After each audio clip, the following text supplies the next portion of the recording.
to awaken the consciousness of the masses of the people.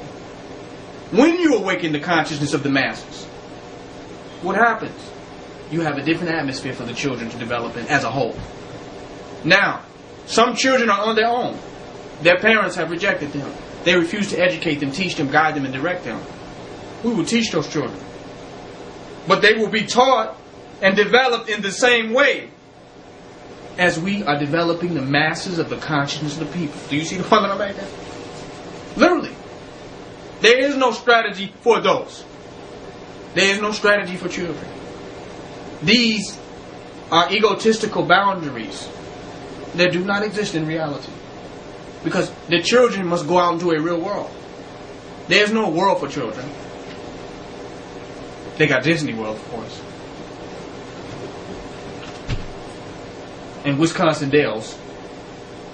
But where is there a world for children to walk around in?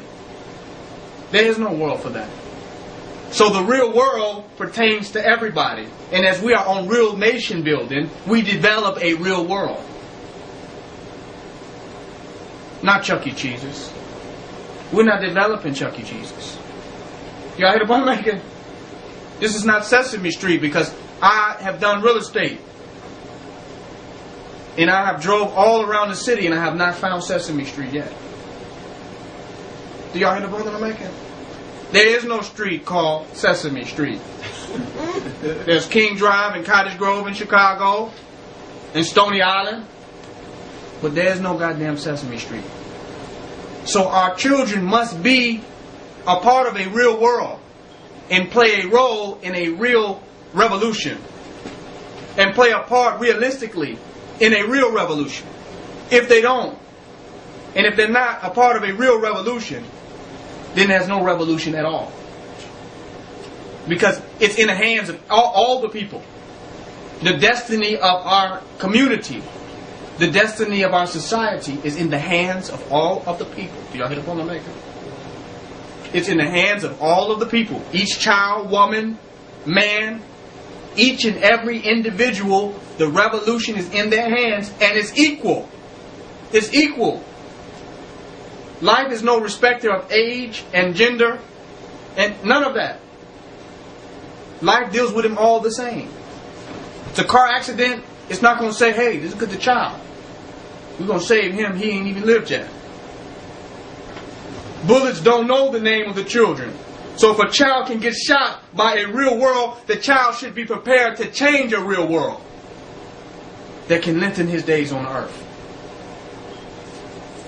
So this whole idea that somehow there's a difference, this is egotistical.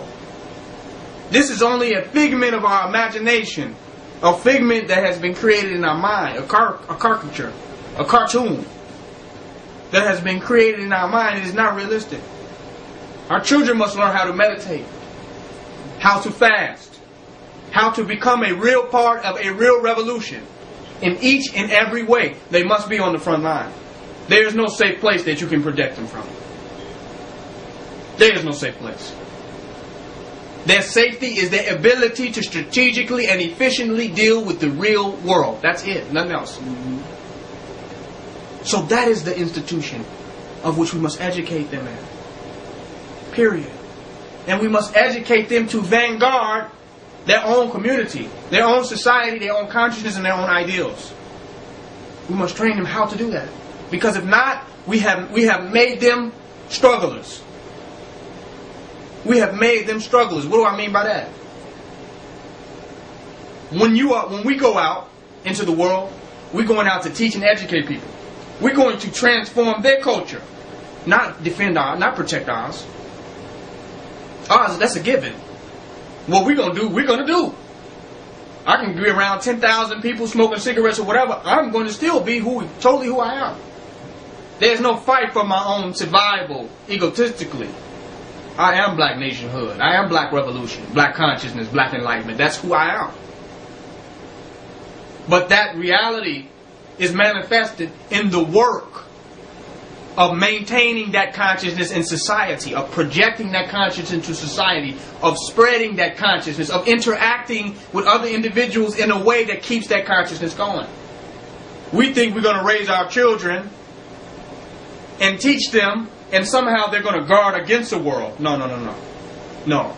We have to train them to project into a world. Not guard against a world, but project into a world. We must teach them to challenge this world. Not defend from the world, but challenge the world with consciousness. Do y'all see a different approach? Yes, sir. Yes, sir. We must not teach them to try to escape victimization, but teach them to manifest victoriousness for our culture, for our nationhood, for our ideals, and for our standards. That's a whole different attitude. People are looking for a safe zone. I don't want my children to be around this, that, and other because people are drinking. I want to take my children to the suburbs and train them. But no one lives in the suburbs forever. You got to come back to the city. They're going to go to somebody's city within 100 years of life, 50 years of life. You're going in somebody's city. So they should be taught how to go into the city. If they're in the city, they should be taught how to challenge the city. They should not be sitting ducks, trying to guard their culture with a sword. There should be those who are projecting their culture. They go around people, they don't reject peer pressure. They pressure their peers to become conscious. You see the different attitude? It's not just them, how we have taught our children that consciousness is just you, and that's what they're on, and that's what they're doing, and you have to protect your consciousness, and that's what they're doing. No, you must challenge them in what they do. Because this is a world whether you can challenge or be challenged. Kill or be killed. Yes, sir. You get the point I'm making? So teach them to challenge their peers and pressure their peers to become conscious. Don't feel left out. Don't feel like the oddball. Project them being the oddballs. That is a more aggressive approach to nationalism. But we create cults and elites, individuals. And our conscious people have a better than attitude. Not a responsible to create attitude. Not a responsibility to project this consciousness into the community. They have this attitude, I am better than you. And I must guard what I am doing from you to keep it alive. Do you see the point I'm making? But we must learn. When the Muslims went into Ethiopia, when the Muslims went to Africa and spread their culture, they did not spread it. They did not go guarding themselves. They went making them take Islam. You feel the point I'm making? They went bringing Islam on the forefront. You must take your shahada and bear witness that there is no God but Allah. You must do this. This is how the approaches they had. Because this is real. This is what we're about. This is what we bring to the table. We're not going to go find some corner and hide.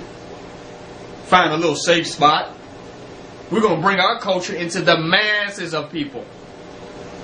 To the masses of the people become us. You have the point I'm making? So we're not here to be something different. Although we may have started off different. We may have started off singularly. We may have started off isolated. But it's going to end up massive. It's going to end up all pervasive. Literally. And it must be brought forth in that way. So our children at young ages must be taught to go out and to teach. They must be raised to be teachers. Not students of the ignorance of this world. But teachers of what they know to be true. And that is the truth that is inside of them. You want them to keep their diet? Then make them teachers of diet. You want them to keep their consciousness? Then make them teachers of consciousness, right? We don't do that. Because we create this individual concept of who we are from society. And that doesn't work because who you are is an engagement. Who you are is an interaction. Because you're always interacting with somebody. So how strong you are is the perfection of your interaction. When you have perfected an interaction that stands. Do y'all hear the point I'm making? That's what we are in interaction. Our world is a conversation. It is a push and pull in the social world. Between individual concepts and ideas. All the time, whether we are aware of it or not. So either we have perfected that engagement, so when we come on the other side of that conversation, we still have principles and integrities and standards. So we must perfect this engagement in the minds of our children. The only way we can do it is make them teachers. Make them teachers. Teach them to be teachers. They say, well, what we want to start a school, what do we want to teach the children and wake them up? What do we teach them? Leave them alone. You live right. If you live right and do the right thing, you have become an atmosphere for their perfection. You have become an environment where they can develop out of what is truly available. So once you become this, you can leave the children alone. Because it's the fact that you have been programmed that is your problem. Don't try to find a program for them. Perfection knows no program. Perfection knows no program. They try to find them when they're young and put them in their lab schools. Why? Because they have been uncorrupted and they are born geniuses. They are born geniuses. What they call the indigo children. They are born geniuses. Their species is knowledge, wisdom, and understanding. That's who we are. That's who we are. So instead of teaching the children a curriculum, leave them alone. And turn them into teachers of the true culture that you have arrived at. Went to school all the years that I have went to it. Educated in their schools for all the years that I have went through it. To find out how stupid they are. To have to unlearn all of the complexities and the foolishness. I have to unlearn all of it. Literally. So what was I educated for? What was I taught for? I had to unlearn everything to get back to myself. The infinite intelligence that is within us. That is all knowledge, wisdom, and insight. To instinct, higher sensory perception. I had to get in tune with that. I had to go to a place that represents our divinity that is beyond what they have educated us to. They're not educating us that we're gods and goddesses and that all this is ours. And that we're here to set up and build and establish and manifest a divine society and a divine culture. They didn't teach us that in school. They taught us that we needed to get jobs. They taught us that we must be trained by them to work under them, their failing economic system. That we must be beneath them and subservient to them. This is what they have taught us in school. So I had to unlearn all of this. And now we're thinking how we're going to program our children. How are we going to program them? No. By nature, they know freedom. By nature, they know truth. It is what we have been taught that has got us out of tune with ourselves. So that we have to go and learn all this stuff. And our learning process is an unlearning process. Because they say, well, you need to meditate. Meditate means just sit still. But we got to go read books on sitting still, closing our eyes. We have to, you see what I'm making? We're now learning what? What is natural. And unlearning all of the fake stuff that they have taught us. How they have made us robots and mechanical entities to carry out their purposes and their goals. We have to unlearn this behavioral pattern. And now we've got to learn how to meditate, sit still. How to breathe. Do you see the foolishness of this? How to eat right. All of these things are common to the survival of every animal on the planet. They have to know what to eat to survive. We don't even know what to eat anymore. We have to unlearn McDonald's and Burger King and all that stuff that we learned in schools because they had it in the cafeteria for us. So we learned this crappy culture from our environments. We got to unlearn that. So I got to unlearn eating a pizza in the cafeteria at school. I got to unlearn Burger Kings. I got to unlearn McDonald's. I got to unlearn this. Because they taught us that which was against ourselves. But in the absence of their teachings, every animal has its own survival encoded within its DNA. And if it was able to look and deliberate on itself long enough, deliberate within, it would know